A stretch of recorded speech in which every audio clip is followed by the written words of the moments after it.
বন্ধুরা আসসালামু আলাইকুম। ভুলবশত যদি আপনার ডাবল ট্যাপ স্ক্রিন চালু হয়ে যায় তো এটা কীভাবে বন্ধ করতে হয় ভিডিওতে দেখিয়ে দেবো। ভিডিওটা দেখতে থাকুন, দেখিয়ে দিচ্ছি আপনাদের এই বিরক্তকর সেটিংটা যদি ভুলবশত চালু করে ফেলেন এটাকে কীভাবে বন্ধ করতে হয়। তো এখানে দেখতে পাচ্ছেন আমি মোবাইলে যেখানেই টাচ করছি সেখানে বলা হচ্ছে ডাবল ট্যাপ টু স্ক্রিন। তো এরকম একটা সাউন্ড হচ্ছে আর আমার দুইবার টাচ করতে হচ্ছে, যেখানে আমি টাচ করি সেখানে দুইবার টাচ করতে হচ্ছে। তো এখন এখান থেকে আমি দেখিয়ে দেবো কীভাবে এটাকে বন্ধ করবেন। তো এটা বন্ধ করতে হলে আমাদেরকে চলে যেতে হবে আমাদের ফোনের যে সেটিংস রয়েছে আমাদেরকে সেই সেটিংসে চলে যেতে হবে। তো ডাবল ট্যাপ করব আমরা সেটিংসে, যখন ডাবল ট্যাপ করব সেটিংসটি ওপেন হয়ে যাবে। তো আপনারা যেই অপশনটা চালু করতে চাইবেন সেটাকে কিন্তু দুইবার টাচ করতে হবে। দুইবার টাচ করার পর সেটি দুইবার যখন টাচ করবেন সেই অপশনটি চালু হয়ে যাবে। আর দুই আঙ্গুল দিয়ে জুড়ে টান দিলে এগুলা লড়াচড়া করবে।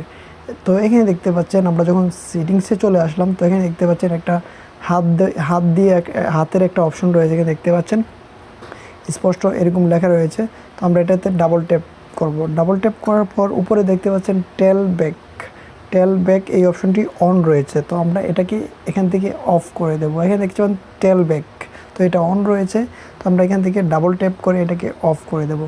তো এখান থেকে এরকম আসলে আপনারা ওকেতে ক্লিক করবেন, ওকেতে দুইবার ক্লিক করে দেবেন, ওকেতে দুইবার ক্লিক করে দেবেন। দেওয়ার পর দেখুন এটাকে এখন কিন্তু এটা বন্ধ হয়ে গেছে আর আমাদের মোবাইলটা স্বাভাবিক হয়ে গেছে। দেখতে পাচ্ছেন মোবাইলটা এখন স্বাভাবিক হয়ে গেছে, আগের মতো হয়ে গেছে, নর্মালি যেরকম থাকার কথা সেরকম হয়ে গেছে। যদি আপনাদের ওইরকম ওই বিরক্তকর সেটিংটা যদি চালু হয়ে যায় এটাকে এইভাবে বন্ধ করতে হবে।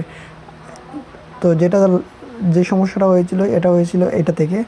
তো এটা যখন আপনি অনেকেই এটা ভুলবশত এটা ওপেন করে ফেলে, আমার দোকানে রেগুলার অনেক লোক এসে বলে যে এটা কীভাবে বন্ধ করতে হয়, কীভাবে চালু হয়েছে আমি জানি না।